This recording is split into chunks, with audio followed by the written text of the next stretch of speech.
చేయండి, నా భార్య అంటే నాకు చాలా ఇష్టం అన్నాడు. సరే, వెంటనే ఇన్సూరెన్స్ కంపెనీ వాళ్ళు వచ్చారు, ఫస్ట్ పాలసీ కట్టించుకున్నారు. ఒకవేళ ఈమె గనక ఏదన్నా కారణం చేత చనిపోతే ఇన్ని కోట్ల రూపాయలు వస్తాయనే బాండ్ ఇచ్చేసి వెళ్ళిపోయారు.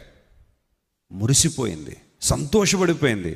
నా భర్త నా కోసం ఎంత ఆలోచన చేస్తున్నాడు, ఎంత ప్రేమ. నేనంటే మా మమ్మీ డాడీ ఎంత ప్రేమించారా నన్ను, ఎప్పుడైనా రూపాయి ఇచ్చారా నాకు, నా భర్త చూడు ఎంత ఇన్సూరెన్స్ చేయించాడని మురిసిపోయింది. ప్రియులారా, గర్భిణీగా ఉంది. ఒక రోజున అన్నాడు, మనం అలా షికారు వెళ్ళొద్దాం అన్నాడు.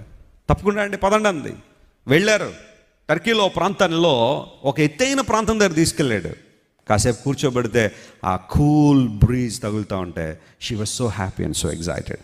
థ్యాంక్ యూ అని చాలా చక్కగా నా భర్త నన్ను ఎంత ప్రేమిస్తున్నాడు, ఎంత చక్కగా ఈ ప్రాంతాలు తీసుకొస్తున్నాడని అనుకుంది. కానీ సెల్ఫీ దిగుదామా అన్నాడు. ఈరోజు అంతా సెల్ఫీ ట్రెండ్ నడుస్తుంది కదా, సెల్ఫీ దిగుదామంటే ఓకే.